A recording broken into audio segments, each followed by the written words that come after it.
Hello and welcome to Africa Today. I am Esther Mokwariola. In a continent where politics influences almost everything, elections have become a regular feature in a democratic process across Africa, where politicians often validate the insinuations that friends are temporary and interests are permanent. Events are beginning to shape up and set the tone for what is expected to come in Nigeria, with the political Game of Thrones already playing out ahead of an election that is just 520 days away. And so we ask, what are your thoughts on political developments in Nigeria as politicians gear up for the 2019 elections? You can join the conversation and share your thoughts with us on Twitter at TVC News NG. We take a report and Africa Today will continue.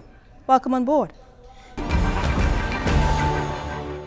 Going by the timetable for the 2019 general election released by the Independent National Electoral Commission, it is still 18 months to the next presidential election.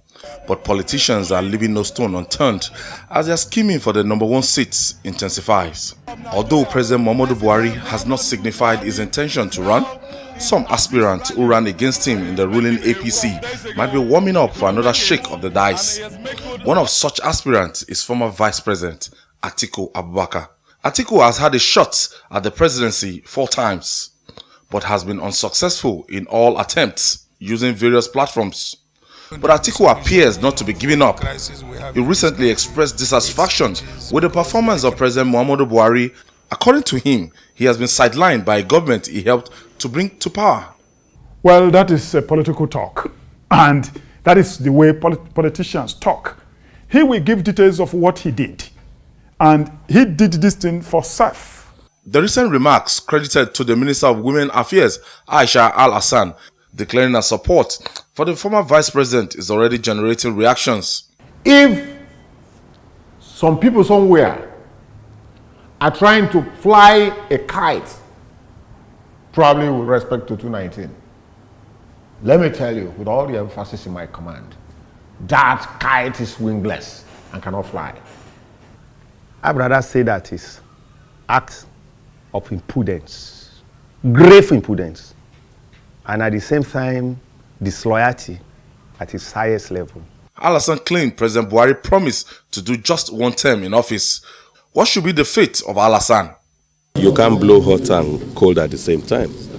If you are so determined and courageous to say that, yes, this is where I think I want to be, I think honorably he should have resigned. That is just the area where I disagree with.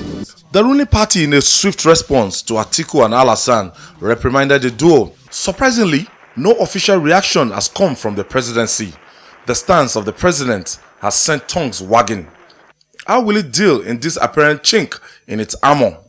Will the president show Ajia Al-Hassan the door? The coming days will provide answers to these pertinent questions. Welcome back. When the Independent National Electoral Commission released the timetable for the 2019 elections in March, it became obvious that the coming months will be a battle for who wants it the most. With less than a year and a half to go, the body language of prominent politicians in the country leaves a lot of space for crystal ball watching, agenda setting, and common sense hypothesis. Joining me in the studio on Africa Today, I have Dokun Adedeji, a political analyst and social commentator in Lagos, Nigeria. And on Skype, I have Kayode Ogundamisi, political analyst and activist based in the UK. And on phone, I have Japheth Omojua, public speaker, political analyst and social media expert. Good to have you all, gentlemen, on the program. What are your thoughts on Nigeria's politics ahead of 2019 elections? We are in an interesting time. We should be quite pleased as a country because from 1999 to date, we've kept the military out of power. We're going to have another election. For the first time in 2015, we had a change in government from a ruling party to an opposition party. So 2019, are we going to have this ruling party? I think we have something we should be happy about. So we're all looking forward to that election. And every Nigerian is free to aspire to lead the country. In that context, I think we should be looking forward to a very smooth election where the people will now have power to change government or retain the different political holders across the country. All right, but if we're to look at the things shaping up already, because, you know, of recent there was some comments credited to the Minister of Women Affairs on her support for the former Vice President. What are your thoughts on the way things have panned out, especially as the former Vice President, Atiku Abubakar, well, you know, made his concern, or rather raised his, you know, ambition to vie for the post come 2019? Atiku Abubakar is a former Nigerian vice president. He is qualified to contest for any post. But like Buhari has been rejected several times, but for a different reason.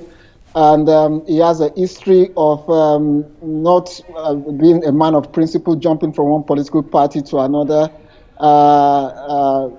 I don't think this presidency or this president would owe him a favor to unseat him in 2019 if this president chose to contest election.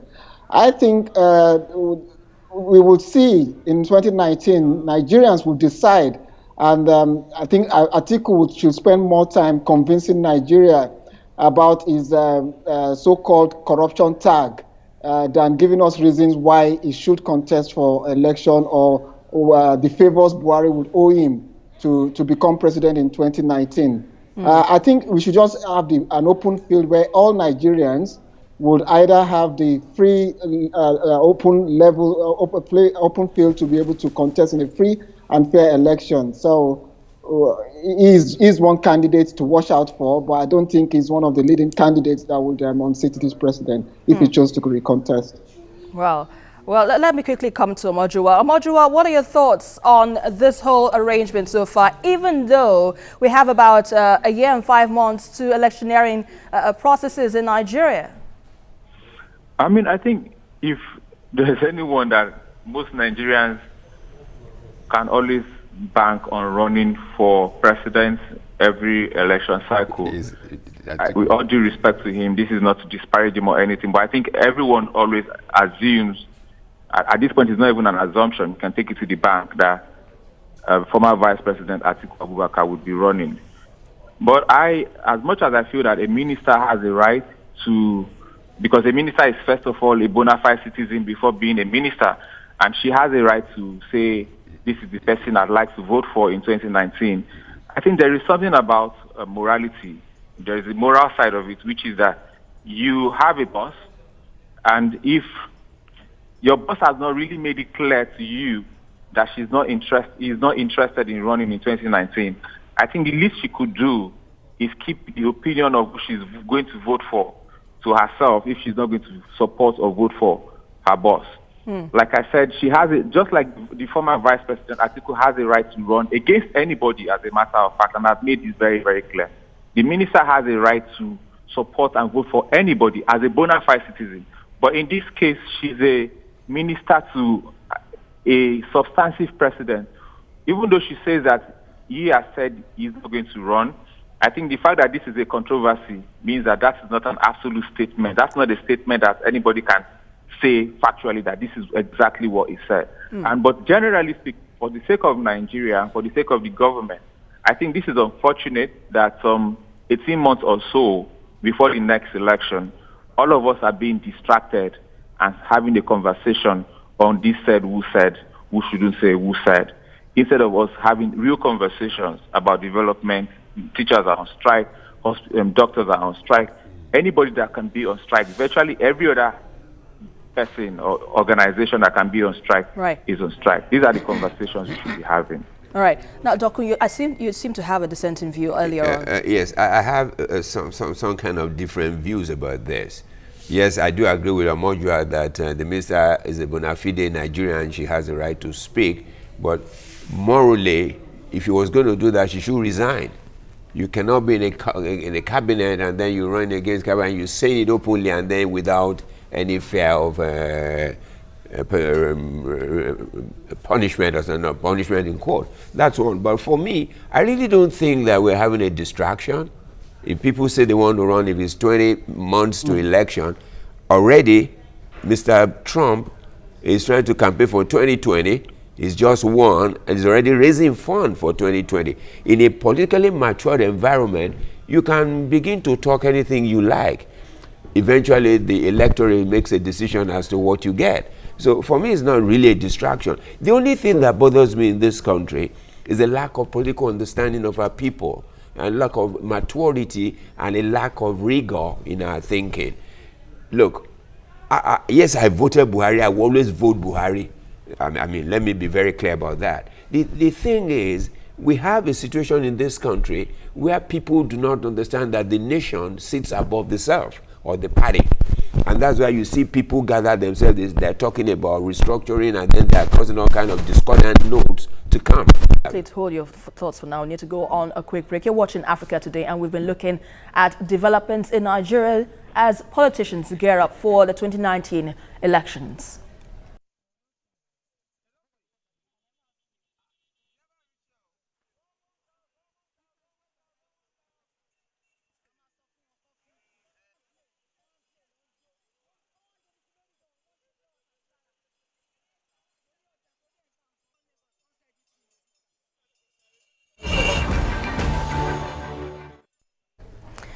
Welcome back.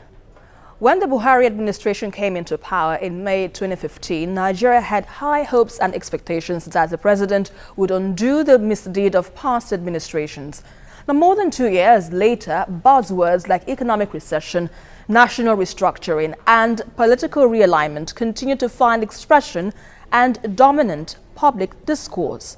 Now, Doku, Nigerians generally would say, or approximately some Nigerians have run out of patience with this government. So are you saying that 2019, that there is every chance for the APC? Because it seems like the waters are a bit murky right now for the APC government. Can I be very fair to you, with due respect? No problem. I think some people that are causing the misunderstanding in the political environment are the media. Many people in the media don't even have understanding of political situation. And you see, we're engaging the national environment with the noise makers or noise making on social media. The social media does not represent the Nigerian who vote. Many of them who use the phone because they can afford data don't even vote. And you think so? I think so. I know so. Because I campaigned in the last election. Look, let me tell you, I've listened to many analyses on radio. People call themselves analysts. They don't even have an understanding. You come from a background. You see, the people, on what are we basing expectations? You can have expectations. You have to moderate your expectations as things come about. It's not to sleep and then be daydreaming. Many things that people are doing, particularly the elite in this country, daydreaming. Oh, Buhari has not done this. Buhari has not done. Look, okay, they're talking about recession. They say, oh, Gary is still expensive. Do they understand what recession means? All right, let me quickly bring in Omojuwa's thoughts on this. Omojuwa, you've been in the social media and you see how people react, especially to the present government. Now, let's have your assessment on the state of the opposition and the ruling party ahead of elections. Hello, Omojuwa, do you hear me? All right, let me quickly throw that question to you, Kayode Ogundamisi. I believe you heard the question I asked earlier. What's your thought on that? Well, I think it's a bit overstretching it to say social media is not an important tool in electoral mobilization.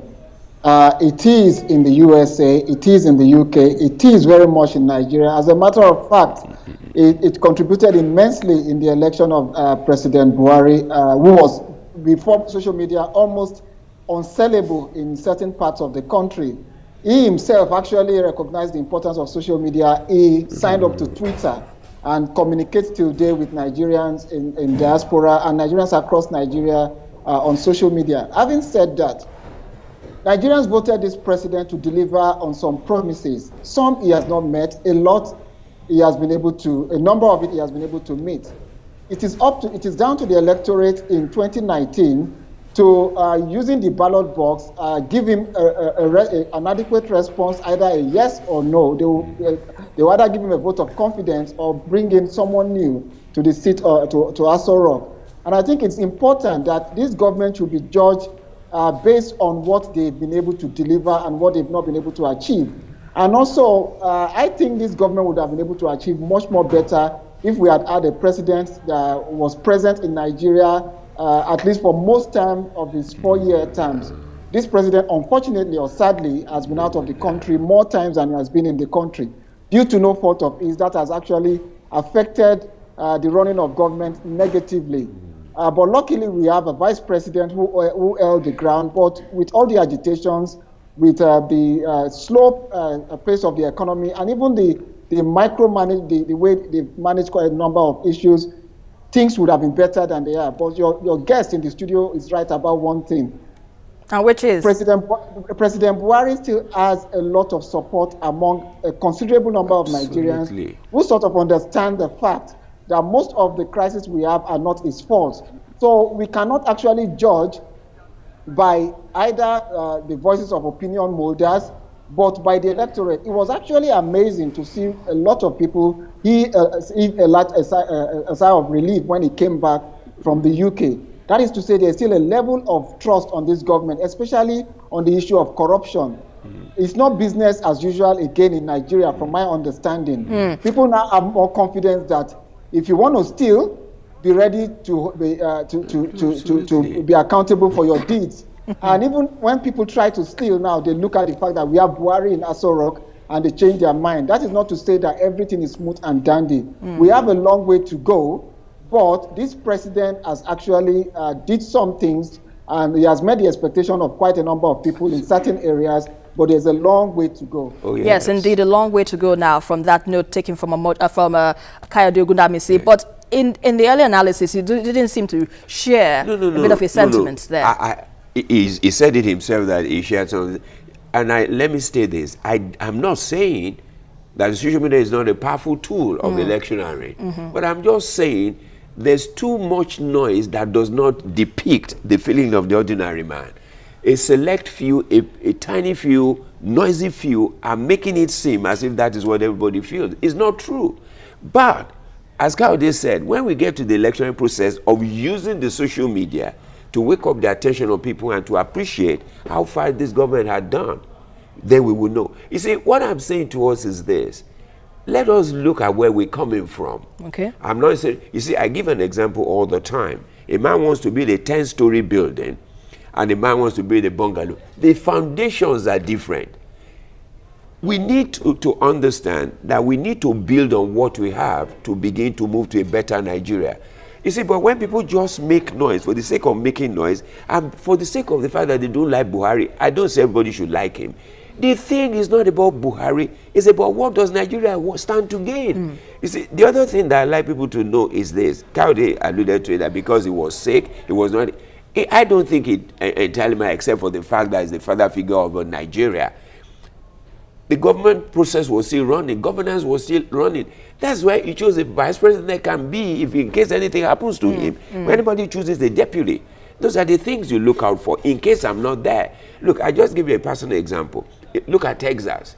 The governor of Texas is sitting in a wheelchair. And he's been in a wheelchair. He won the election and became governor. So from what you're saying, you believe that he would contest again in 2019? I want him to contest. And you want him to contest? I want him to. Okay, let's look at your position, the PDP.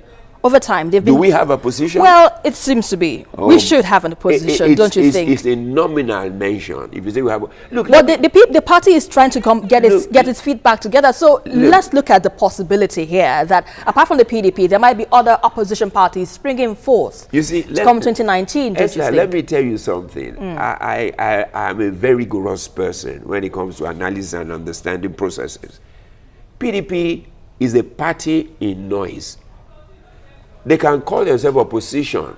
Party in noise in what sense? No, what I mean is, show me the structure they want to bring to the table.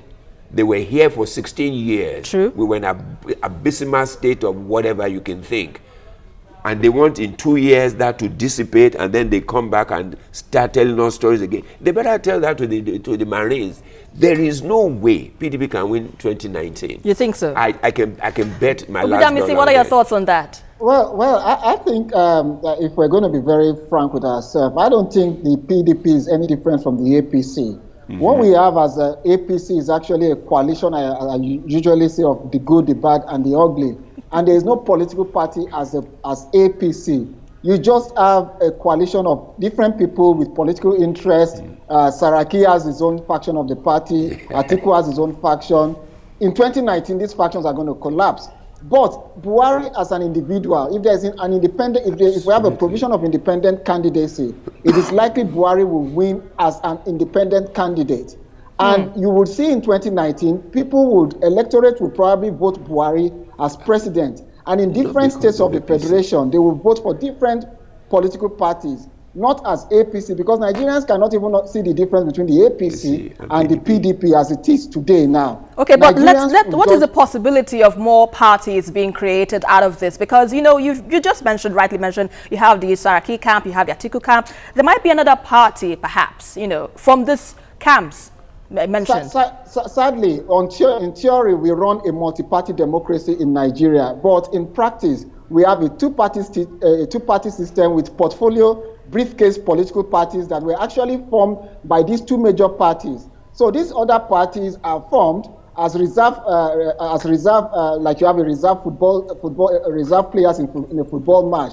So these other coalitions will emerge into these smaller parties and probably submerge under PDP or APC.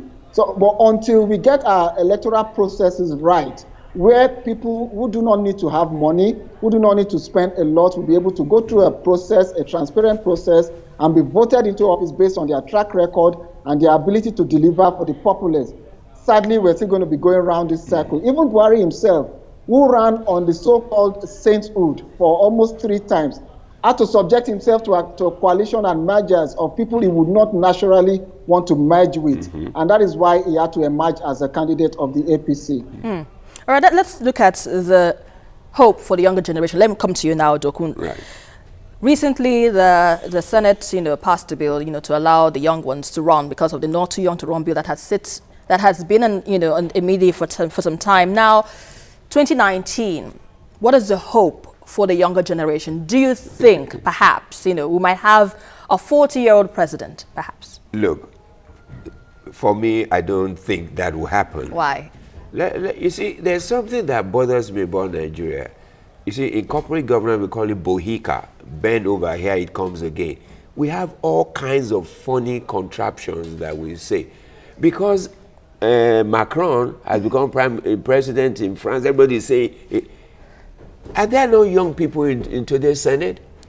Do we not have young people in governance in the states? Are they not in the state? I said, what have they done?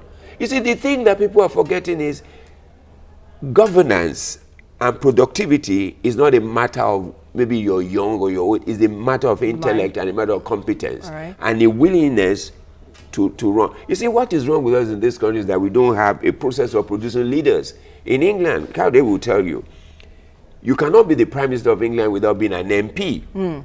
Until we have a process that produces leaders, one day carpenter will come. That's why you have upstarts like Fayose in Ekiti. Anybody just comes and anybody can be anything in Nigeria. A organizer can be a chairman. We look at, they say it doesn't matter. It matters. Let me quickly get the thoughts of Godo Amisi on this. What are your thoughts, final thoughts before we go?